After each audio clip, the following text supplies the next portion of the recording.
بسم اللہ الرحمن الرحیم۔ محترم ناظرین، السلام علیکم ورحمۃ اللہ وبرکاتہ۔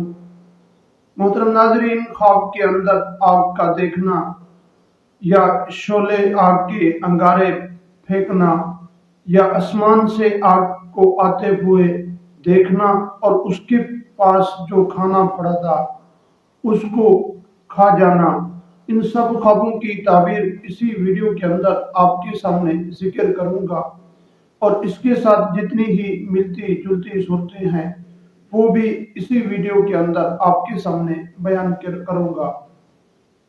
ویڈیو کو شروع کرنے سے پہلے اگر آپ ہمارے یوٹیوب چینل پر پہلی مرتبہ آئے ہوئے ہیں تو آپ ہمارے چینل کو سبسکرائب کریں اور ساتھ ہی لگے بیل آئیکن کو ضرور پریس کر دیں، اس طرح کی ویڈیو کا نوٹیفیکیشن آپ تک پہنچتا رہے۔ محترم ناظرین، اگر آپ ہم سے قرآن مجید، حفظ، ناظرہ یا دینی مسائل پڑھنا چاہتے ہیں تو آپ ہم سے رابطہ کر سکتے ہیں۔ محترم ناظرین، اگر کسی آدمی نے خواب کے اندر آگ دیکھی تو جب اللہ تبارک و تعالیٰ کے نبی حضرت ابراہیم علیہ السلام کو آگ کے اندر پھینکا گیا تو اس وقت اللہ تبارک و تعالیٰ نے قرآن مجید کی یہ آیات مبارکہ ارشاد فرمائی، قُلْ نَارُ جَهَنَّمُ أَشَدُّ حَرًّا لَوْ كَانُوا يَفْقَهُونَ، اے آگ تم سلامتی والی ہو جا، اتنی زیادہ ٹھنڈی نہیں اور اتنی زیادہ گرم بھی نہیں۔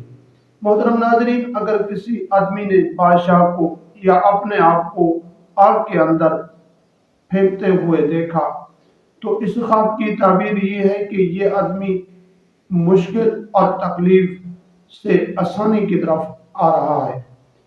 ناظرین، اگر کسی آدمی نے خواب کے اندر شعلے یعنی انگارے پھینکتے ہوئے اپنے آپ کو دیکھا ہے تو اس خواب کی تعبیر یہ ہے کہ خواب دیکھنے والا آدمی وہ دشمنی اور آپس میں لوگوں کو لڑائی اور جھگڑے میں مبتلا کرے گا۔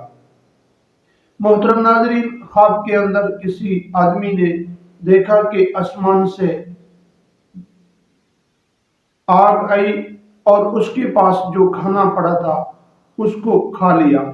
محترم ناظرین، اس خواب کی تعبیر یہ ہے کہ اللہ تبارک و تعالی اس آدمی کو کی عبادات کو اللہ نے قبول کر لیا۔